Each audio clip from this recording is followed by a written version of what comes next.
Quel est, en définitive, l'enjeu suprême de la croix? L'œuvre de Christ, jusqu'où va-t-elle?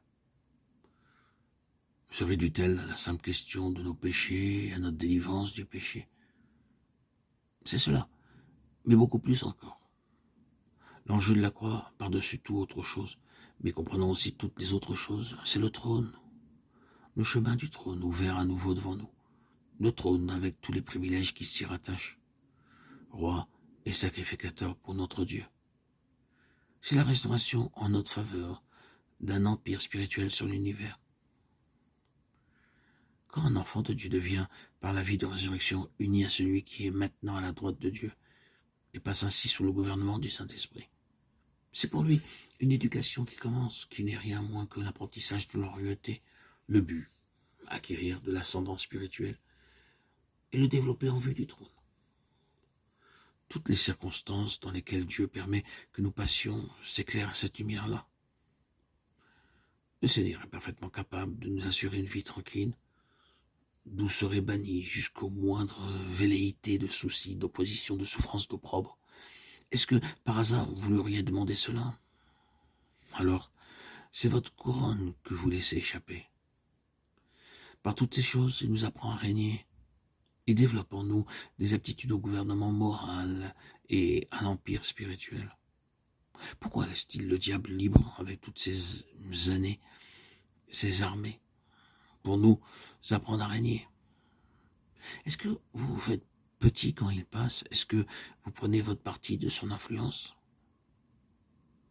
La pensée de Dieu pour vous, c'est que vous ayez pouvoir et autorité sur toute la puissance de l'ennemi.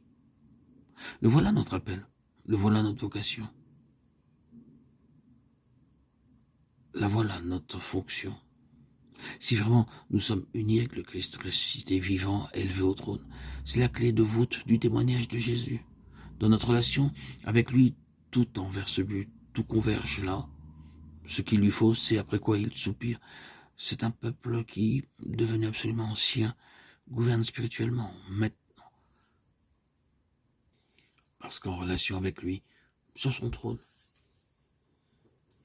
Plus tard, mais plus tard seulement, ils gouverneront l'univers, au vu et au su de tous.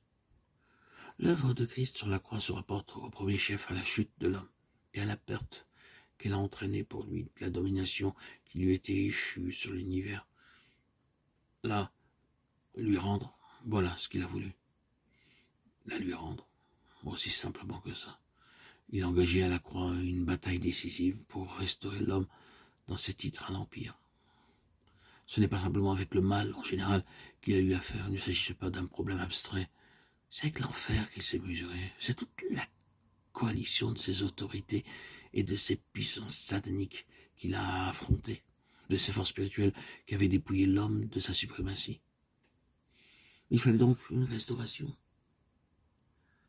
Et cette restauration a été pleinement accomplie par la croix de notre Seigneur Jésus. L'Empire est maintenant entre les mains du Christ, ressuscité et glorifié. Toute autorité m'a été donnée dans le ciel et sur la terre. Amen. Alléluia. Gloire à Dieu au plus haut des cieux. Et paix sur la terre aux hommes qu'il aime, à toi, Seigneur, tout honneur, toute gloire pour les siècles des siècles. Alléluia.